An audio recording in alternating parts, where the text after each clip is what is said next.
friends, welcome back to a writing vlog. I'm in the car with Eli. Say hi, Eli. So if you don't know, because I honestly have not been uploading or editing anything, we are back in Asheville, or back in Asheville. We never lived in Asheville until now. We're back in North Carolina and we are exploring different coffee shops, and I thought it would be fun to do a writing vlog taking you guys around town and exploring the different shops with us and seeing which ones we like and which ones are productive for writing. I am working from home today, so I'm technically on my lunch break. So I'm gonna spend the second half of my lunch break doing some writing in my Marie Lafarge project. The only problem is, besides his driving, I don't have the source text with me. Her memoirs that I have been using to help write this project are in the moving van truck, which was delayed about 3 weeks. So I'm trying my best to work on that project. What did you bring to work on? Just Beloved by Toni Morrison, Nobel Prize winner. So Eli's just gonna be reading, not writing. But where is this place? somewhere on the left. What was this called? Blackbeard's Coffee? Oh yeah, Sweeten Creek Coffee. I should have told you guys. The title of it. I know. We're never gonna get a coffee sponsor. Oh goodness. I had breakfast. No, it's not. It's a coffee shop. Why do they serve a hot and delicious home-cooked chicken pot pie?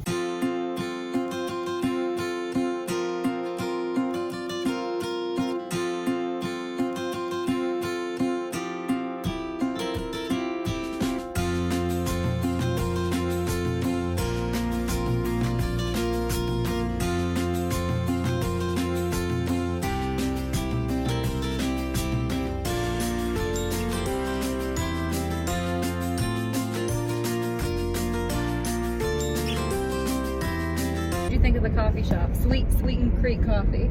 You have to try to do it again because they saw me for my dumb beard. Press the red button. The red button's on. It's gonna be my vlogs anymore if you're gonna behave like this. So what would you rank Sweeten Creek Coffee 1 to 10? What would you give it? 7.5. I liked it.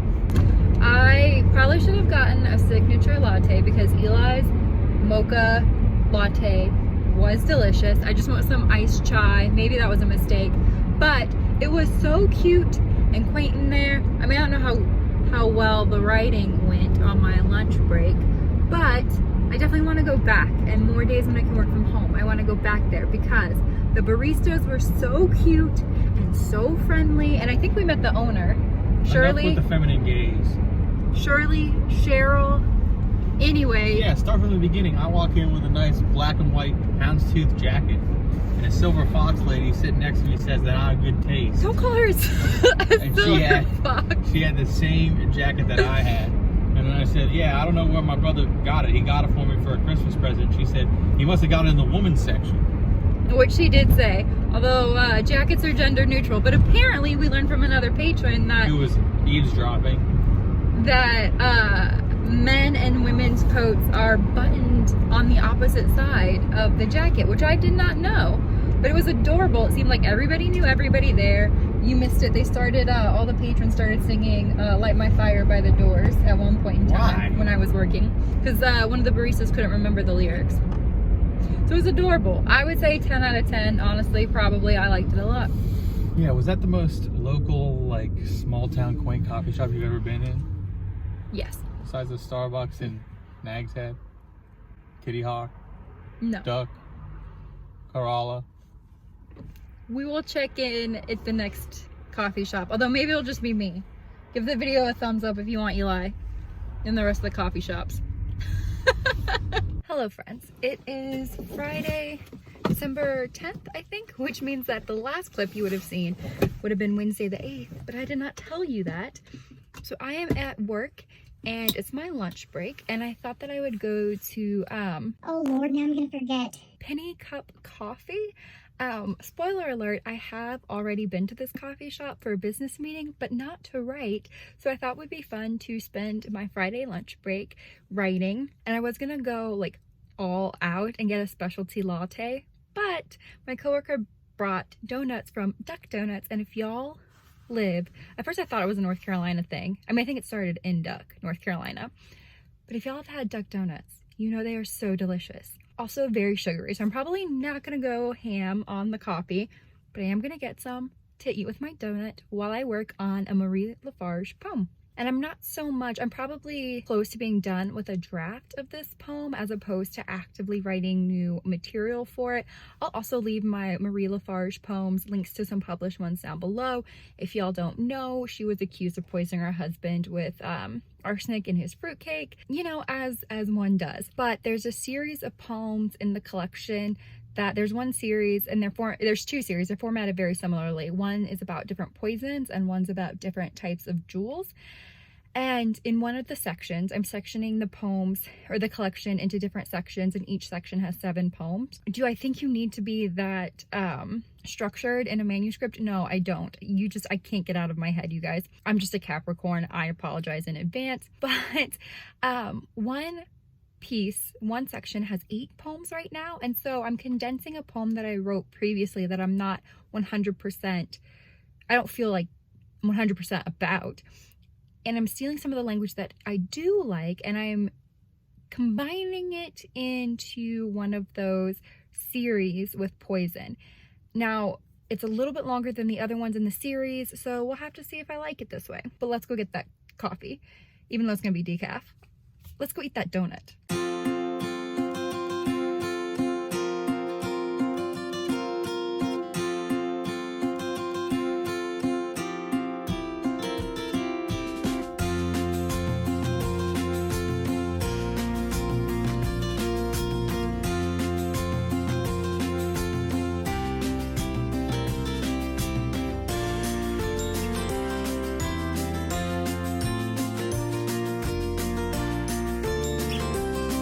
So I need to scurry back to campus now because my lunch break is over. I did finish that poem.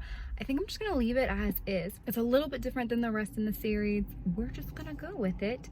And because I have the poem sectioned out into different times in her life, Marie's life, I think I only need 10 more poems. So I finished that up, and then I also emailed my press, Unsolicited Press, which my full-length debut is coming out in 2022, because I realized that I hadn't heard from them since the summer, since I did the video for editing my galleys, and I was like, I don't know if they need anything from me at this point, so I should check on that, because with COVID, I'm wondering if publishing timelines got pushed back, which I guess I shouldn't be surprised about if that's the case, but I don't know yet. So I just sent them an email, and I also realized I was looking at my submittable account. I have not had any poems picked up this entire year. And this is the first time since like 2012. So the first time in 9 years that I have not published any poems. And one that doesn't surprise me, because I haven't been submitting very much, because I have been revising my YA novel in verse, even though we were on submission and I drafted a second one. So obviously I've not been spending a lot of time writing poetry, but I think I'll talk about that and this feeling of always having to be productive and to publish things in my 2021 writing goals video, which, spoiler alert, I did not meet like any of my goals. And we're going to talk about it. But in terms of the coffee shop, so one, the barista here is really, really nice. And I did have a signature latte the last time, and it was delicious, white chocolate. So I cut off myself filming, so I don't know what the last thing I said was, but as a quick overview of the penny cup coffee, I have mixed feelings about it, because, well, one, the barista is always so nice, and I did have a signature latte last time. It was white chocolate raspberry. It was delicious, but I'm a little on the fence because it is definitely cute. I think it's a local chain, or it's I don't know if it's even a chain, but it has multiple locations in Asheville. I went to the one on Merriman Avenue, and maybe you can see from the decor, it's got that, I would say hipster, but it's got that vibe, that aesthetic, but it's kind of in the middle, I feel like, between being, I don't know what I'm trying to say. it definitely has an independent, locally vibe, but I don't know if it has a distinct personality that sets it apart from other local cafes.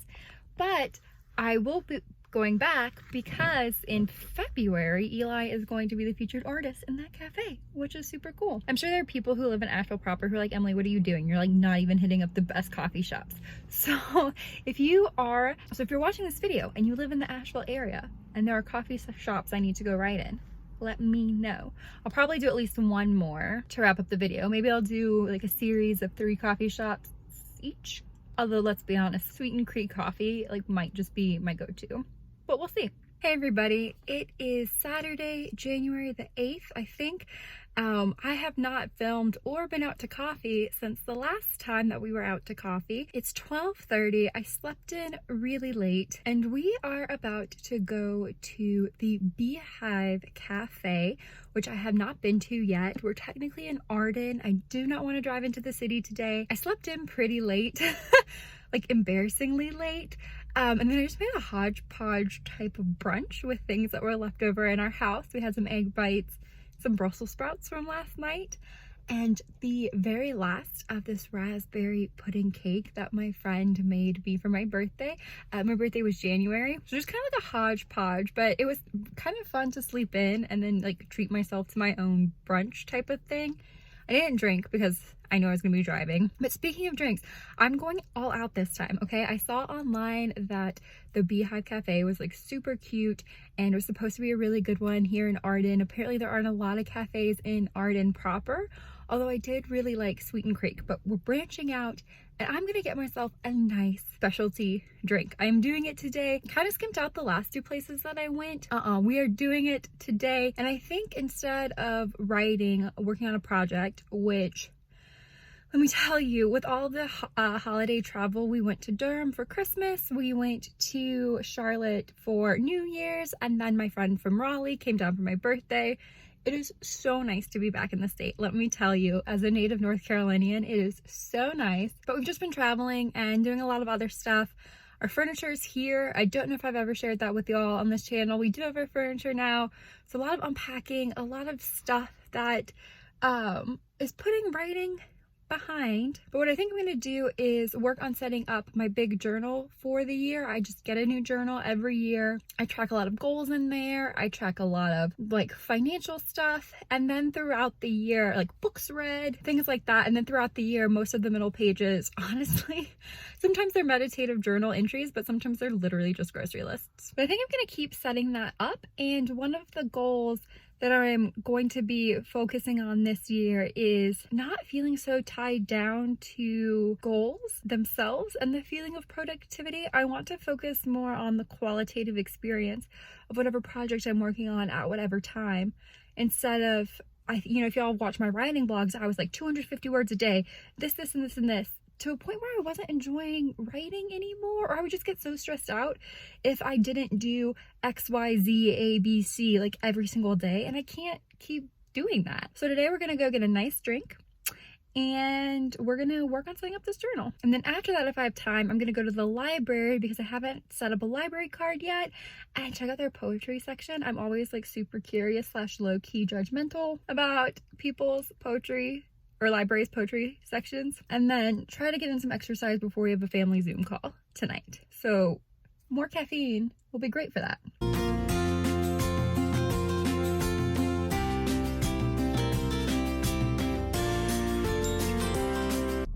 So I don't know if you can see that, but they're closed permanently.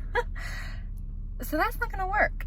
And I stand by what I say. I don't want to go into the city today. So I'm gonna be a bad YouTuber and I'm just gonna go into Sweeten Creek, because I guess I made that manifest when I said I wanted to go to Sweeten Creek. I'm gonna get that big honkin', what did Eli get that one time? Maybe I won't get that, but that looked delicious. Okay, we're gonna go plot twist. I'm sorry you guys, I'm not sharing more of Asheville with you, but there will be a part 2, I promise. But sometimes you just gotta go with the flow, which is not one of my strong suits, to be honest. But we're gonna be chill today about it.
though it's a little bit before 3, that cafe is always so cute. I walk in and there are 2 young women who I'm assuming are UNC Asheville students, and they're talking to this older lady about their like gender theory classes, and then they start talking about like true crime, and then this guy walks in with his dog and the older woman knows the dog. Like, it is just such a cute place, and I promise you I will keep exploring new coffee shops in Asheville proper, but I just like this one so much. So cute.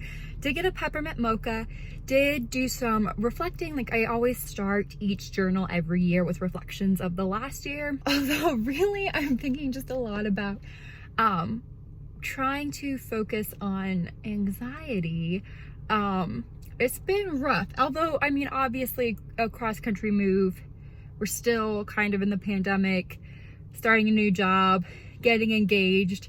Like, as wonderful as these things are, they're stressful, so I'm trying to be patient with myself, but also, anyway, I'm oversharing. My anxiety has been a little high, so maybe I shouldn't have ordered extra caffeine. But I did do some journaling, and I also picked a winner for my 100 subscriber giveaway, so thank you guys so much. Ooh. Thank you guys so much for hanging out, and if you haven't subscribed yet, please do like and subscribe. I really appreciate all of your time hanging out, and I hope you enjoy these videos. So I picked a winner for that, and I also set off edits for the final galley of Jalubi. I think in the last video, honestly, which was probably back in November, I was talking about how, oh, like I should reach out to my press. I haven't heard from them in a while. And it must have been like the universe put something together, because then almost immediately after I said that, I like reached out to them and like, oh, here it is. And they sent it out. So I've reread through all of that over the past few days, and I just finished up in the coffee shop, and I'm really proud of the work, and I cannot wait to share that with you guys. I'll have some poems linked below if I haven't said that already, but it's a little bit before 3 and I don't have a library card yet, so I'm gonna try to sneak to the nearest branch of the local library and get a library card and get some more poetry, because I haven't had a chance to yet. We also haven't had a chance to check out Malaprops yet, which, if y'all don't know, it's like a really famous bookstore in downtown Asheville. We haven't gotten a chance to check that out yet, but I thought maybe I would sneak you guys along real quick to the library to make up for the fact that you got a repeat for the same coffee shop in one vlog. So let's go.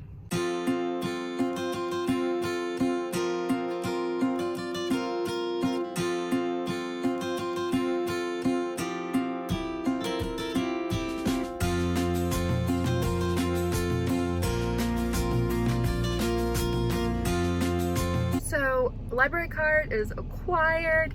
This seems like it was a smaller branch. I know I said that I was gonna be judgy about the poetry.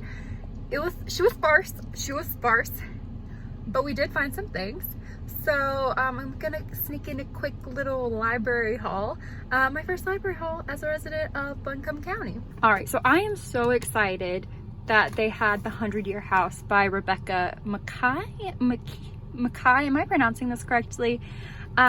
In my last book haul, I picked up her Great Believers, and I'm in the middle of reading it now, probably 2/3 of the way done. It is extraordinary.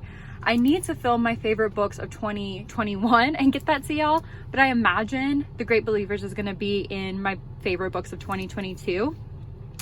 And I'm not even done with that, and I wanted to pick up more of her work right away. I am a sucker for like highly detailed descriptions of like intergenerational plots and narratives, especially if there's a social critique component to it. So think like Michael Cunningham's The Hours, Zadie Smith's White Teeth, The God of Small Things. So I'm loving The Great Believers, and The 100-Year House seemed right up my alley because it's about something like a mystery told in reverse across many generations. Let's go. I'm here for it. So excited they had it. And then we have The Mothers by Britt Bennett. I have not read any of Britt's work before, but obviously I think did this become a New York Times bestseller? It got a lot of, oh, is my car dirty? It got a lot of it got a lot of buzz and a lot of acclaim. So I'm excited to spend time with this. And then we did find some good finds in the poetry section. Again, this was like the cream of the crop. It was slim pickings, y'all, but we've got Magical Negro by Morgan Parker. I have her, I think it was her first collection. There Are Things in This World More Beautiful Than Beyonce. There are things more beautiful than Beyonce. Yeah, there are more beautiful things than Beyonce. I own that collection, so I'm excited to read this one. And then this is a book I've wanted to read for a long time. I Can't Talk About the Trees Without the Blood by Tiana Clarke. I have read her work online, just individual poems, and thought that, I mean, she's incredibly talented. She pays such close attention to craft in her work, so very excited to read this. So I'm gonna end the vlog off here. Thank you guys so much for hanging out. If you are new, be sure to like and subscribe. If you are in the Asheville area, let me know what coffee shops I should check out next. And also just let me know where you live, where your favorite coffee shop to read or write is, and if you have a favorite like coffee drink you get when you read. So thank you guys for hanging out. I'll see you next time. Bye.